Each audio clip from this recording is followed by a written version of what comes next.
નમસ્તે. ધોરણ 12 unit 3 read 2 stress control એક્સરસાઇઝના આ વિડીયોમાં આપ સૌ વિદ્યાર્થીઓનું સ્વાગત છે.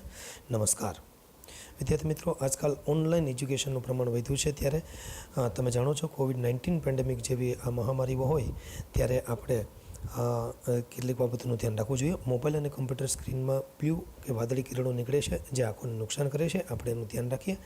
દર 20 મિનિટે સ્ક્રીન તરફથી આંખોને હટાવીને બીજી તરફ આપણે જોઈએ, પ્રયત્ન કરીએ ફ્રેશ થવા, રિલેક્સ થવા. દિવસમાં 3 વાર આંખો પર 5 થી 7 વાર પાણીની છાલક મારવી જોઈએ. ચશ્મા હોય તો એ પ્રમાણે આપણે ચશ્માને પહેરીને કામ કરવું જોઈએ. કમ્પ્યુટર જરૂર સિવાય કમ્પ્યુટર કે મોબાઈલ પર બેસવું ન જોઈએ. આંખો અને ગરદનની કસરત કરવી જોઈએ. તાજો અને પૌષ્ટિક ખોરાક લેવો જોઈએ વિદ્યાર્થી મિત્રો. અને રાત્રે મોડા સમય સુધી જાગવું નહીં જોઈએ દોસ્તો. એટલે આંખોને આરામ છે રાત્રિના સમયે મળતો હોય છે દોસ્તો. મોબાઈલને 2 થી 2.5 ફૂટ તો દૂર રાખીને બેસી શકાય ને દોસ્તો. આ બધું પેરેન્ટ્સ કહે અને આપણે કરીએ એના કરતાં આપણે બી સાવધાન થઈએ દોસ્તો. હવે તમે મોટા થઈ ગયા છો એટલે મોબાઈલ સતત હાથથી પકડીને બેસો નહીં અને યોગ્ય રીતે ગોઠવીને અભ્યાસ કરવા માટે બેસો. અને મોબાઈલને યોગ્ય ઊંચાઈ ગોઠવો જોઈએ અને ગરદન ટટ્ટાર રાખો, કમર સીધી રાખીને બેસો, નજર સીધી રાખીને જોઈ શકો તેટલી ઊંચાઈએ મોબાઈલ રાખવો જોઈએ. બરાબર, આડાઅવડા થઈને ટેકો લઈને સૂતા મોબાઈલ પર ઓનલાઈન અભ્યાસ કરવો નહીં દોસ્તો. ખાસ ધ્યાન રાખજો, ખાસ. Thank you. શોર્ટ મેડિટેશનની આપણે વાત કરવા જઈ રહ્યા હતા અને વચ્ચે આ બીજી વાત લઈ લીધી. દોસ્તો, તમને ખબર છે સ્ટ્રેસ કંટ્રોલ એક્સરસાઇઝ એટલે શું? ગુજરાત પાઠ્યપુસ્તક મંડળનો આપણે આભાર માનીએ કે આપણને આવો સરસ મજાનો પાઠ આપ્યો કે જે સંગીતની સાથે સાથે આપણે સાંભળી શકીએ. દોસ્તો, સંગીત એક તાકાત છે. બરાબર, music is life. Stress control એક્સરસાઇઝમાં તણાવ નિયંત્રણ કરવાની કેટલીક કસરતો સરસ મજાનો પાઠ છે. દોસ્તો, તમને યાદ કરાવી દઉં કે આ પહેલાંનો જે આપણે લેસન ભણ્યા છીએ એ લેસનમાં આપણે મેનેજ યોર સ્ટ્રેસ, કદાચ કોઈને બાકી રહી ગયું હોય તો જીસેપ સ્ટાર એજ્યુકેશન ચેનલ સબસ્ક્રાઈબ કરી તમે એ જોઈ લેજો. એ પાર્ટ 1 છે. બરાબર છે, આ એનો રિલેટેડ બીજો પાર્ટ છે. એટલે જો આપણે એમાં શું વાત કરી હતી તમને યાદ કરાવું ટૂંકમાં તો, to build better stress resilience અને રીબેલેન્સ કરવા માટે શું કરવું. તો દોસ્તો, to build better stress resilience and rebalance કરવા માટે we have to do several practice like yoga, meditations, okay, diet, exercise, positive thinking, herbal remedies, singing, walking, expecting to be lucky, avoid negative thoughts like I can't, etc. ઘણું બધું કરી શકાય. દોસ્તો, આપણે એ યુનિટમાં એવી પણ વાત કરી હતી કે સ્ટ્રેસ બર્સ્ટિંગ એક્સરસાઇઝ કઈ છે. તો આપણે જોયું કે stress bursting exercise like stop over technique, પછી હિપ્નોસિસ ટેકનિક, સ્ક્રીન એક્સરસાઇઝ અને એન્ટિસિપેટિંગ સક્સેસ જેવી ટેકનિકની પણ આપણે વાત કરી. તો દોસ્તો, એ યુનિટ તમે બરાબર જોઈ લેજો. આજે આપણે વાત કરીએ છીએ રીડ 2 સ્ટ્રેસ કંટ્રોલ એક્સરસાઇઝના 2 તબક્કામાં આપેલા. પહેલાં સ્ક્રીન ઉપર તમે જુઓ, અહીં દોસ્તો શોર્ટ મેડિટેશન 1 અને 2 આપેલું છે. 2 તબક્કાઓ છે. સ્ક્રીન ઉપર તમને દેખાય છે, ત્યાં ધ્યાન આપો કર્સર પર. Make yourself comfortable and close your eyes. તમે એકદમ કમ્ફર્ટેબલ થઈ જાઓ અને આંખને બંધ કરી દો. Choose a word that symbolize calmness. તમે જે કામનેસ કહેવાય ને, શાંતિના પ્રતીક જેવો શબ્દ એક પસંદ કરો. તમને અહીંયા 5 શબ્દ આપવામાં આવ્યા છે. there are 5 words given to you. પહેલો છે હાર્મની. આમ તો હાર્મની એટલે તમે એવું કહી શકો એગ્રીમેન્ટ કે પીસ, શાંતિ અથવા સાનુકૂળતા. બરાબર ને, એક સુમેળ એવો શબ્દ અર્થ કરી શકાય. ટ્રંક્વિલિટી છે, એનો અર્થ લીધો છે રિલેક્સેશન કે કામનેસ, એટલે કે પીસ ઓફ માઇન્ડ, એક માનસિક શાંતિ માટે વપરાતો શબ્દ છે. સિરિનિટી છે, તો સિરિનિટી પણ જે પીસ છે, કામનેસ છે, શાંતિ છે એના માટે વપરાતો શબ્દ છે. એકબીજાના નજીકના શબ્દો છે. અને પીસ શાંતિ માટે વપરાય છે, આપ સૌ જાણો છો. અને રિલેક્સ તો આરામ માટે વપરાય છે. તો દોસ્તો, તમને જે કંઈ પણ સુલેહ હોય, નિર્મળતા હોય, શાંતિ હોય, આરામ હોય, 5 જે શબ્દ છે એમાંથી શાંતિનું પ્રતીક એક તમને જે યોગ્ય લાગે તે મેડિટેશન કરવા માટે એક શબ્દ પસંદ કરો. આગળ સ્ક્રીન ઉપર જુઓ તમે, meditate on your chosen word. તમારો જે પસંદ કરેલો શબ્દ છે એના પર ચિંતન કરો, મનન કરો. Visualise scenes that tie in with the word. તો દોસ્તો, વિઝ્યુલાઇઝ કરવાનું કહે છે. આપણે ભગવાનના મંદિરમાં જઈને કેમ વિઝ્યુલાઇઝ કરી, બેઠા કરે માનસી પૂજા કરી, વિઝ્યુલાઇઝ કરવાનું કહે છે કે મનમાં એવા દ્રશ્યનું ચિત્ર ઊભું કરો કે જે આ શબ્દ સાથે બંધ બેસતું હોય. બરાબર છે, આ શબ્દ સાથે ટાઈ ઇન, બંધ બેસતું હોવું. ટાઈ ઇન ની સાથે બંધ બેસતું હોવું. ઓકે, તો તો with the word or build up mental images that illustrate the word. તો બિલ્ડઅપ એટલે આપણે એવી માનસિક છબી બાંધવાની છે, બિલ્ડઅપ કરવાની છે કે જે તે શબ્દને સમજાવતી હોય. ઓકે દોસ્તો, you can also spend some time imagining. તમે ઇમેજિન કરો, કેટલોક સમય કલ્પના કરવામાં પણ પસાર કરી શકો છો. મ્યુઝિક સાંભળતા જાઓ. What it would feel like if you experience the harmony or tranquillity inside yourself. તો દોસ્તો, જ્યારે તમે તમારી અંદર સંવાદિતા કે સુલેહ અનુભવો ત્યારે તમે કેવું ફીલ કરો છો, બસ આ એક યાદ રાખો અને આ રીતે શોર્ટ મેડિટેશન કરવા પ્રયત્ન કરો. આગળ જુઓ, આપણે આગળ વાત કરીએ short meditation. Open your eyes again, અને પછી આ રીતે આંખો ખોલવાની છે. આવી તમે નેટ પર પણ ઘણી બધી પ્રેક્ટિસ મેડિટેશનની બાબા રામદેવની જેમ કરી શકો છો. Short meditation number 2. Pick a material such as dress, fabric, a stone, a piece of wood or anything else that appeals to you.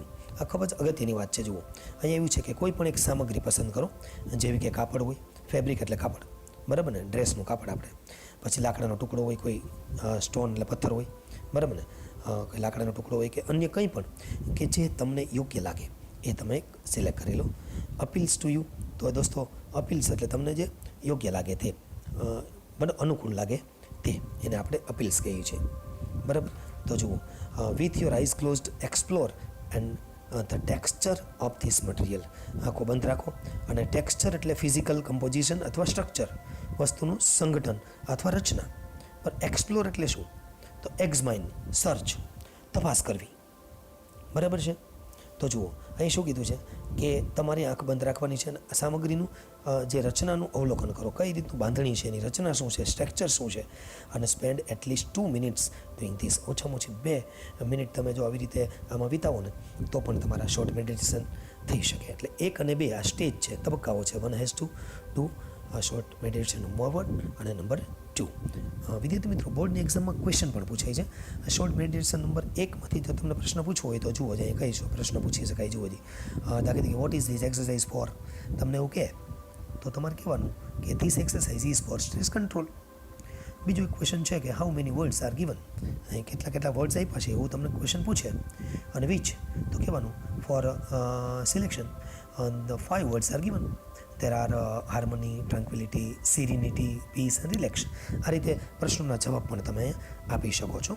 દોસ્તો, એક આગળની એક્સરસાઇઝ છે જે કંટ્રોલ કરવા માટે, તણાવ મુક્ત કરવા માટે વપરાતી હોય છે. આજકાલ બોર્ડની એક્ઝામ વખતે વિદ્યાર્થીઓ પેનિક થઈ જતા હોય છે કે ખાસ કરીને એજ્યુકેશન જોઈએ તો ફિલ્ડમાં અપેક્ષાઓ વધારે હોય અને બાળકોને એને પહોંચી ન વળાતું હોય ત્યારે એક્ઝામિનેશનમાં નર્વસનેસ ઘણી બધી આવતી હોય છે. એટલે બોર્ડે આ ધ્યાનમાં રાખીને ખાસ 12થના વિદ્યાર્થીઓ માટે સ્ટ્રેસ કંટ્રોલના આ પાઠ મૂક્યો છે. 10થમાં પણ આવો પાઠ હતો, આપ સૌ જાણો છો. એટલે આ બધા પાઠ એવા છે કે જે તમને કોઈને કોઈ રીતે ઉપયોગી થશે જ. તો દોસ્તો, એક બીજું જોઈએ, give your brain oxygen heat. તમારા મગજને એક ઓક્સિજન હીટ આપો. તો જુઓ, અહીંયા છે half the problem with being stressed and unable to concentrate properly is that you don't breathe deeply enough to supply your brain with sufficient oxygen. Sufficient એટલે પૂરતો, તમારા બ્રેઇનને પૂરતો ઓક્સિજન મળે એના માટે આપણે જે ઊંડો શ્વાસ લેવો જોઈએ ને એ શ્વાસ લેતા નથી, એટલે 50% સ્ટ્રેસની સમસ્યાઓ ત્યાં પેદા થાય છે. આ તો વાસ્તવિકતા જ છે. તણાવમાં રહો અને યોગ્ય રીતે ધ્યાન કેન્દ્રિત કરવા માટે અસમર્થ બનો. તે મુખ્યત્વે એટલા માટે છે કે તમારા મગજને પૂરતો ઓક્સિજન પૂરો પાડવા માટે તમે ઊંડેથી પૂરતો શ્વાસ લેતા નથી. વેન વી ગેટ સ્ટ્રેસ્ડ, જ્યારે આપણે તણાવમાં હોઈએ ત્યારે શું કરવાનું છે? તો કે વી ટેન્ડ, આપણી જનરલી ટેન્ડન્સી કેવી હોય છે? જુઓ, ત્યારે આપણી એક દાનત કેવી હોય છે, ટેન્ડન્સી કેવી હોય છે, નીતિ કેવી હોય છે, પોલિસી કેવી હોય છે? We tend to hold our breath or only breathe in a shallow way. Shallow એટલે છીછરા શ્વાસ લેવાના. ત્યારે આપણે ટેન્ડન્સી કેવી હોય છે ખબર છે તમને? આપણે શ્વાસ રોકી શકીએ છીએ. જુઓ, આપણે આપણા શ્વાસ રોકી રાખીએ છીએ, અથવા તો ફેફસાના માત્ર ટોચના ભાગની મદદથી છીછરા શ્વાસ લઈએ છીએ. તમારા શ્વાસને વધારે ઊંડા લેવા માટે અને ફરીથી ઓક્સિજનને છેક તમારા મગજ સુધી પહોંચાડવા માટે તમારે કસરતો કરવી પડશે. નીચે કેટલીક 2 મિનિટ માટેની કસરતો આપી જ છે, આપણે જોઈએ છીએ. તો using only the top part of our lung. Lung એટલે ફેફસા. તો ફેફસાના માત્ર ટોચના ભાગની મદદથી એકદમ શેલો છીછરા ઊંડા નાના નાના શ્વાસ લઈએ છીએ. ઇન ઓર્ડર ટુ, અહીંયા ગ્રામરનો ટોપિક છે દોસ્તો. પર્પઝ આગળ પણ આપણે વાત કરી હતી.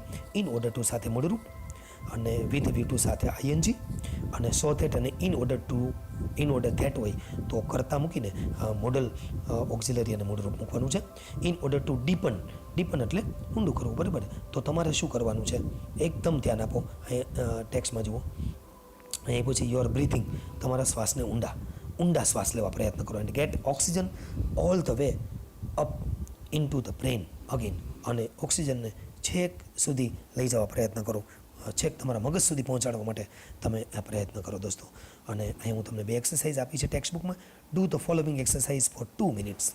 તો રબ બોથ યોર હેન્ડ્સ, ચાલો તૈયાર થઈ જાઓ.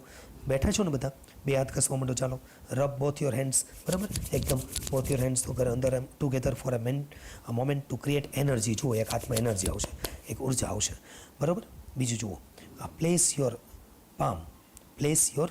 palm one on the top of the other on the area just below your navel એટલે ડૂંટી, બેલી બટન જેને કહેવાય સ્ટમક, નાભી, પેટ, બરાબર. તમારી હથેળીઓ એકબીજા ઉપર તમારા નાભીના નીચેના વિસ્તાર પર મૂકો.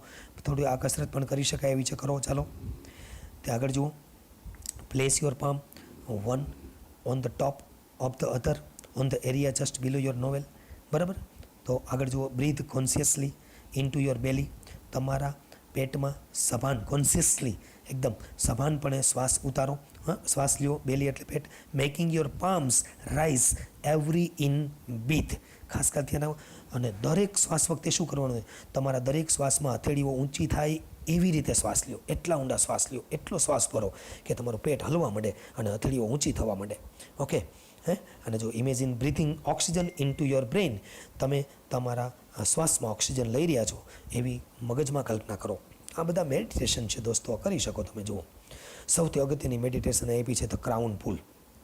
માથાના ઉપરના ભાગને ખેંચો, એટલે વાળ ખેંચવાના છે, ગાંઠી નથી નાખવાના દોસ્તો. શાંતિથી યાર, ચિત્ર જુઓ, એવું લાગે તો બસ મારા તો વાળ છે, જો હું કરું છું, કલ્પના કરો કે તમે જોઈ શકો છો, બરાબર. વાળને ચારે બાજુથી ઉપર તરફ ખેંચવાના છે, પણ ધીમે ધીમે. એના માટે આપણે જોઈ લઈએ. When we breathe, most MP paragraph, જ્યારે આપણે શ્વાસ લઈએ છીએ ત્યારે there is a microscopic movement થાય છે અને થાય છે. કેવી થાય છે? નાની ઓફ ધ ક્રેનિયલ બોન્સ. તો ક્રેનિયલ એટલે લખો રિલેટિંગ ટુ સ્કલ, ખોપડીને લગતું, બરાબર છે. તો ક્રેનિયલ બોન એટલે હાડકાઓ, which in turn allows the cerebrospinal અગત્યનો શબ્દ છે, એને કહેવાય relating to the brain and spinal cord. મગજ તથા કરોડરજ્જુનું અથવા તેમને લગતું એવું જે લિક્વિડ છે, ચીકણો પદાર્થ છે, પ્રવાહી છે, એ પ્રવાહીની અહીં વાત છે. To move freely through the spinal કોલમમાં, બરાબર છે. એ આપણે જુઓ, આખા વાક્યને સમજવા પ્રયત્ન કરીએ. સ્પાઇનલ એટલે કરોડરજ્જુ આપણું, બરાબર ને. તો આખું એક વાક્ય જુઓ કે જ્યારે આપણે શ્વાસ લઈએ છીએ ત્યારે શું થાય છે, ત્યારે ખોપડીના હાડકામાં એકદમ માઇક્રોસ્કોપિક સૂક્ષ્મ મૂવમેન્ટ, હલનચલન થાય છે કે જે માથામાં રહેલા પ્રવાહીને, આ જે સેરેબ્રોસ્પાઇનલ ફ્લુઇડ છે ને, એ આપણું માથામાં હોય છે, અંદર હોય છે, એ પ્રવાહીને ક્યાં લઈ જાય છે તમે જુઓ તો ખરા. કરોડરજ્જુ, સ્પાઇનલ કોલમ, કરોડરજ્જુ અને ખોપડી, સ્કલ એટલે ખોપડી, કરોડરજ્જુ અને ખોપડી વચ્ચે મુક્ત રીતે એટલે ફ્રીલી, મુક્તપણે વહેવા માટેની અનુકૂળતા કરી આપે છે. આ તમે 2 વખત સાંભળજો, બરાબર. પછી જુઓ, વેન ટેન્સ્ડ ઓર અપસેટ, જ્યારે આપણે ટેન્સ્ડ થઈ જઈએ છીએ, તંગ થઈ જઈએ છીએ પરિસ્થિતિથી, વાતાવરણથી, અથવા તો અસ્વસ્થ થઈ જઈએ છીએ ત્યારે ડોન્ટ બ્રીથ ડીપલી ઇનફ, ત્યારે ઊંડા શ્વાસ પૂરતા પ્રમાણમાં જેવા લેવા જોઈએ એવા ઊંડા શ્વાસ લેતા નથી. This can result in bones in the skull becoming slightly struck. આનું પરિણામ શું આવે છે? પ્રવાહી યોગ્ય રીતે ફેલાતું નથી અને પ્રવાહી છે એ ત્યાં સ્ટક થઈ જાય છે, સ્થિર થઈ જાય છે, બરાબર છે. ટુગેધર એ ખાસ અગત્યનું જોવા જેવું છે. સો ધેટ, અહીંયા ફરીથી પર્પઝનો ઉપયોગ આવ્યો, સો ધેટ અને in order that, showing purpose. So that the blood can not, અહીં જો મોડલ ઓક્ઝિલરી અને મૂળરૂપ, કેન નોટ સર્ક્યુલેટ પ્રોપરલી, અને એટલે આપણું જે પ્રવાહીનું સર્ક્યુલેશન થવું જોઈએ એ સર્ક્યુલેશન માથામાં રહેલા પ્રવાહને હકારાત્મક રીતે અસર થાય એ સર્ક્યુલેશન થતું નથી. એટલે ખાસ ધ્યાન રાખો, આ બધી વસ્તુઓ આપણે વિચારવી પડશે. તો જુઓ, ક્રાઉન પુલ ઇન્ફ્લુએન્સીસ શું કરે છે દોસ્તો, એ તમને હું કહી દઉં. Crown pull influences the flow of cerebrospinal. તો જુઓ શું થાય છે, અસર ક્યાં છે, flow of cerebrospinal fluid in a positive way. હવે હું તમને સમજાવું કે માથાના ઉપરના ભાગને ખેંચવાની આ જે ટેકનિક છે એનાથી માથામાં રહેલા પ્રવાહનને હકારાત્મક રીતે અસર પહોંચે છે. બરાબર, પોઝિટિવ. ઇટ હેલ્પ્સ કામ યોર નર્વસ સિસ્ટમ. તમારી નર્વસ સિસ્ટમને શાંત રાખે છે. કામ એટલે શાંત રાખવી, નર્વસ સિસ્ટમ એટલે ચેતાતંત્ર. બરાબર. તો જુઓ, યુ કેન ઓફન ટેક અવે અ હેડેક ઓર સ્ટ્રેસ ઇન્ડ્યુસ્ડ સ્ટમક એક. આનાથી તમને ફાયદા થાય છે. પહેલો શું ફાયદો થાય છે, ઘણીવાર તમારા માથાના દુખાવાનો ફાયદો થાય છે. હેડેક મટી જાય. સ્ટ્રેસ ઇન્ડ્યુસ્ડ સ્ટમક એક એટલે દુખાવો માટે વપરાતું. અને પેટના તણાવને કારણે જો પેટનો દુખાવો થતો હોય તો એ પણ આનાથી દૂર થશે. બીજા પાણીપુરીના દુખાવો હોય તો દૂર ન થાય, ધ્યાન રાખજો. બરાબર ને? Place both of your hands with your fingers. હવે જુઓ, તમને નીચે કેટલીક ટેકનિક આપી છે. આપણે ક્રાઉન પુલ કઈ રીતે કરવું એ તમને શીખવાડવામાં આવ્યું છે. તો તમારા બંને હાથને બરાબર તમારી આંગળીઓ વડે માથાના ઉપરના ભાગમાં કાંસકાની જેમ મૂકો. બરાબર, કેવી રીતે? યોર ફિંગર્સ લાઈક કોમ્બ એટલે કાંસકાની જેમ on top of your head so that, ફરીથી સો ધેટનો ઉપયોગ આવ્યો પર્પઝનો, so that your little fingers are touching your hairline at the front. તો જુઓ, જાણે કે દરેક શું કરવાનું છે કે એવી રીતે કાંસકાની જેમ આંગળીઓ મૂકવાની છે કે જેથી તમારી નાની આંગળીઓ તમારા વાળની કિનારીને સ્પર્શ કરે. Firmly press down on to your scalp. Scalp એટલે ખોપડી. The skin covering the top of the human head. માથા પરની એટલે કે ટાલની ચામડી. ટાલ હોય ને, કોઈ ટાલ હોય તો ભાઈ કે ખોટું નહીં લગાડતા દોસ્તો, આ તો પાઠમાં છે ને. Firmly press down on your scalp and pull your fingers away from the mid line. શું કરવાનું છે? તો જુઓ, તમારી ખોપરીની ઉપરની બાજુ કાળજીપૂર્વક દબાવો અને તમારી આંગળીઓને મધ્યમાંથી બહાર નીચે તરફ ખેંચો. ચાલો, તમે પણ કરી શકો છો, કરો. જાણે કે દરેક આંગળી વડે વાળ ઓળતા હોઉં ને એ રીતે. આમ તો આપણે ઘણી વખત એવું કરતા જ હોઈએ છીએ ને, સીન નાખવા માટે નાન તેન, combing outwards with each hand. Okay, તો આ રીતે તમે કરી શકો છો દોસ્તો. દરેક આંગળી વડે વાળ ઓળતા હો એ રીતે એક કસરત ચાલુ કરો. ત્રીજું જુઓ, now place your hands in the same way higher up on the mid line of the head and repeat the procedure. હવે તમારા હાથને એ જ રીતે માથાની મધ્યમાં ઊંચા મૂકો અને આ પ્રક્રિયાનું પુનરાવર્તન કરો. ચાલો, procedure, same procedure. Now place hands even further back on your head towards the crown and repeat the procedure. અને હવે તમારા હાથને માથાના વધુ પાછળના ભાગમાં, ક્યાં કીધું છે? બેક વધુ પાછળના, ફર્ધર બેક વધુ પાછળના ભાગમાં લઈ જવાનું છે અને ખોપડી તરફ મૂકો અને આ પ્રક્રિયાનું પુનરાવર્તન કરો. આ રીતે ક્રાઉન પુલ એક્સરસાઇઝ એક ખૂબ જ સફળ મસ્ત એક્સરસાઇઝ રહી છે દોસ્તો. તમને ખૂબ મજા આવે એવી આ એક્સરસાઇઝ છે. આમાંથી પણ બોર્ડમાં કેટલાક પ્રશ્નો પૂછાય છે, જેમ કે તમને આ જે પ્લેસવાળો ભાગ છે એમાંથી પણ સવાલ પૂછાય છે. બરાબર છે? આ જે પ્લેસવાળો બોથ યોર હેન્ડ્સવાળો ભાગ છે ને, એમાંથી કદી એવું પૂછાય કે there are 3 steps of the process here. કે અહીંયા ભાઈ 3 સ્ટેપ્સ આપ્યા છે, સાચું કે ખોટું? ક્રાઉન પુલમાં તો આપણે કહેવાનું સાચું, કારણ કે 3 સ્ટેપ આપ્યા છે. ગણી લો, જુઓ. બરાબર છે? 1, 2 અને 3 ગણી લો તમે. બરાબર. પછી જુઓ, એવું પણ એક છે, should the process be repeated. અહીંયા એવું પૂછ્યું છે કે પ્રોસેસ છે એ રિપીટ કરી શકાય છે, કરવી જોઈએ? તો આપણે હા જ પડી છે ને, એ પ્રોસેસ રિપીટ કરવાનું કીધું જ છે ને દોસ્તો. તો આપણે કહીએ yes, it should be repeated. આવા પ્રશ્નો પણ બોર્ડમાં તમને એસક્યુમાં પૂછાશે. અને હવે દોસ્તો આપણે વાત કરીએ છીએ મેન્ટલ ક્વિક ફિક્સિસ. મેન્ટલ ક્વિક ફિક્સનો અર્થ લખી લો, ઝડપી અને હાથ વગા આપણાથી થઈ શકે તેવા માનસિક આ જે તાણ છે, સ્ટ્રેસ છે, એના ઇલાજ, ક્વિક ઇલાજ. દવાની જેમ. દવાને ક્વિક ફિક્સિસ કહેવાય. Put on some music like. હવે ફરીથી તમારે મ્યુઝિક ચાલુ કરવું પડશે દોસ્તો. મ્યુઝિક વગર કાંઈ નથી જીવનમાં. મ્યુઝિક જ સૌથી શ્રેષ્ઠ છે, એ તમે જાણો છો. ઓકે, તો put on some music like and dance through the room. બરાબર, તમને ગમતું સંગીત મૂકો અને રૂમમાં ભલે ડાન્સ કરવો પડે, કરો, પડદા બંધ રાખજો ભાઈ. Put on some music like and dance through the room. લો, તમને હું મ્યુઝિક સંભળાવું,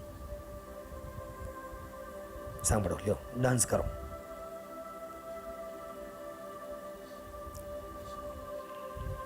એકદમ રિલેક્સેશન મળશે તમને.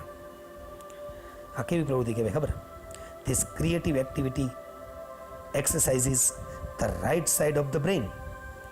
આ ક્રિએટિવ સર્જનાત્મક પ્રવૃત્તિ તમારા મગજને જમણી બાજુ કસરત આપે છે. And helps rebalance your brain. અને તમારા બ્રેઇનને રીબેલેન્સ કરવામાં, ફરીથી સમતોલ કરવામાં મદદ કરે છે. ઓકે, સાંભળી લીધું? Thank you. ફરીથી આગળ જુઓ. Get a fish tank. હવે ઉપચાર નંબર નેક્સ્ટ. અહીંયા કહે છે કે એક માછલી ઘર લાવો. લ્યો, ફિશ ટેન્ક લાવવાનું કહે છે. પોસિબલ હોય તો લાવો માછલી ઘરને. બરાબર છે? શું કહે છે? And watch the fish swim around languidly. વાહ, લેંગ્વિડલી એટલે એક તો બહુ સરસ શબ્દ આવ્યો છો. આગળના યુનિટમાં પણ આવી ગયો, સ્લોલી એકદમ. બરાબર ને? લેંગ્વિડલી. અને આળસ પણ થાય, આનો બે અર્થ થાય, ધ્યાન રાખજો. તો એક માછલી ઘર લાવો અને માછલીઓને મૃદુતાથી એકદમ લેંગ્વિડલી તમને કહે છે. જુઓ, લેંગ્વિડલી એકદમ સોફ્ટલી તરતી જુઓ. આ તમારા મનને શાંત કરશે દોસ્તો. તમારું મન, તમે જાઓ ક્યારેક પહેલાં મુલાકાત લ્યો આ ફિશ હાઉસ, શું કહેવાય આ એક્વેરિયમની. યાર, તો યાર, this allows your mind to કામ ડાઉન. તમે એને શાંતિ મળતી હોય ભલા માણસો કરવું જ જોઈએ ને યાર. અને જો write down all your worries. તમારી બધી ચિંતાઓ છે ને લખી નાખો. ચાલો, કાગળ ઉપર લખો. Putting them on a piece of paper gets them out of your head. આનાથી શું થશે? તેમને કાગળના એક ભાગ પર મૂકી દો, તમારા મનની બહાર કાઢી દો, ફેંકી દો, કાગળને કચરાપેટીમાં નાખી દો. કાગળની બધી જે કંઈ એ વરી લખી હતી એ બધી ખતમ. આજથી તમે free. Get out into the nature and walk. બસ એ પ્રકૃતિમાં બહાર નીકળો. ચાલો, પાડે જાઓ, તાપીને કાંઠે જાઓ. ઓકે, કોવિડ-19માં નીકળતા નહીં બહાર, લોકડાઉનનો પીરિયડ ચાલે છે, પણ કુદરતના વાતાવરણમાં તમે ફરો અને ચાલો. બસ આ પ્રકૃતિનો પ્રેમ છે અને એનાથી તમને શાંતિ મળશે દોસ્તો. Concentrate on what is right now rather than what might happen tomorrow. કાલે શું થઈ શકે છે એની ચિંતા કરોમાં. બરાબર છે? એના બદલે અત્યારે જે છે એના પર ધ્યાન કેન્દ્રિત કરો. કલ કરો છો, આજ કરો, આજ કરો છો, અપ. આની ઉપર જુઓ. Sign in the bath. Sorry. Sing in the bath and use the shampoo bottle as a microphone. વાહ, આ તો તમારે ગમતું હોય એવું આવ્યું. નાતા સમયે ગીતો ગાઓ અને શેમ્પૂ બોટલનો માઇક્રોફોન તરીકે ઉપયોગ કરો. લપસતાની ધ્યાન રાખજો. હા, પડશો તો ટાંકા કોઈ લેવા નહીં આવે, ધ્યાન રાખજો. પણ આ બધી કસરતો છે કે જે તમને શાંતિ આપે, એ પાકું. તો જુઓ દોસ્તો, nobody is perfect and who wants to be nobody. અરે, બહુ અગત્યની વાત કરી કે કોઈ સંપૂર્ણ નથી અને સંપૂર્ણ બનવા પણ કોણ માગે છે ભાઈ? સવાલ જ નથી ને. હા, તો મેન ઇઝ મોર્ટલ ભાઈ, તમને ખબર છે ને, જે નામ એનો નાશ. તો મિસ્ટેક્સ આર ઓકે. દરેકની ભૂલ થવાની જ છે ભાઈ. માણસ માત્ર ભૂલને પાત્ર, એ તમે જાણો જ છો. એટલે ભૂલમાંથી શીખવાનું છે, ભૂલને દોહરાવવાની નથી. એ યાદ રાખજો. એટલે કોઈ ટેન્શન લેવાની જરૂર નથી. આવું વિચારશો તો એ શાંતિ મળશે. Delete the phrase I can't. સૌથી આઈએમપી છે આઈ કાન્ટ, હું ન કરી શકું. તમે એક જ વસ્તુ વિચાર કરો ચાલો મનમાં, કે I am the best person of the world. I am the best person, I am the best person, I can do anything, I can do anything. બસ આ જ વિચાર કરો. પોઝિટિવિટી તમારા કદમોમાં આવી જશે દોસ્તો. ડિલીટ કરી દો I can't from your vocabulary. તમારા વોકાબ્યુલરીમાંથી હું કરી શકતો નથી આને કાઢી નાખો. બરાબર? It isn't constructive. કારણ કે આ શબ્દ કન્સ્ટ્રક્ટિવ નથી, રચનાત્મક નથી. શું કરશે? Blocks your view of possible solutions. તમારા શક્ય ઉકેલોમાં અવરોધ પેદા કરવાનું કામ કરશે અને આને કાઢી મૂકો ભાઈ. અવરોધ પેદા કરશે, બ્લોક કરી નાખશે. Write a few lines with your other hand. એક કામ કરો, તમને જમણા હાથે લખતા હોય તો ડાબા હાથે લખો, ડાબા હાથે લખતો જમણા હાથે લખો. બે હાથે લખતા હોય ને તોય આડાવડી ટ્રાય કરો. ચાલો બીજા હાથ વડે થોડી લીટીઓ તો લખો અને જુઓ ખરા કેવું રાઇટિંગ છે એ. બરાબર. This rebalance the two hemispheres. Hemisphere તો જાણો છો ને, આપણા જે ગોળો છે તે. બરાબર ને. તો જુઓ, હેમિસ્ફિયર ઓફ ધ બ્રેઇન. આનાથી શું થશે ખબર? હા, તમારા મગજના બંને ગોળાર્ધને ફરીથી સમતોલ કરે છે. એક્સપેક્ટ ટુ બી લકી, અને નસીબદાર હોવાની અપેક્ષા રાખો. તમે નસીબદાર જ છો દોસ્તો. આ 21મી સદીના તમે સુપરસ્ટાર છો. કોઈ પેનિક નહીં કરવાનું દોસ્તો. ગમે એવી એક્ઝામ આવે, એક્ઝામ આખરે એક્ઝામ જ છે. બરાબર છે. એટલે એને ટેન્શન નહીં લેવાનું. ગ્લોસરી લખો અને ગ્લોસરી કરો. એમાં જ આપણું જીવન છે. અને પાઠને વારંવાર સાંભળો અને સ્ટ્રેસ દૂર કરો. શરીરમાં સ્ટ્રેસને પ્રવેશવા ન દો. તમારી ઉંમર નાની છે. કોઈ પણ તમે પરિસ્થિતિ છે એનો સામનો કરતા શીખો. વધુ સમયનો સદુપયોગ કરતા શીખો. પેરેન્ટ્સની આજ્ઞાનું પાલન કરો. જય હિન્દ, જય ભારત. ઓકે દોસ્તો, thank you. Keep watching videos.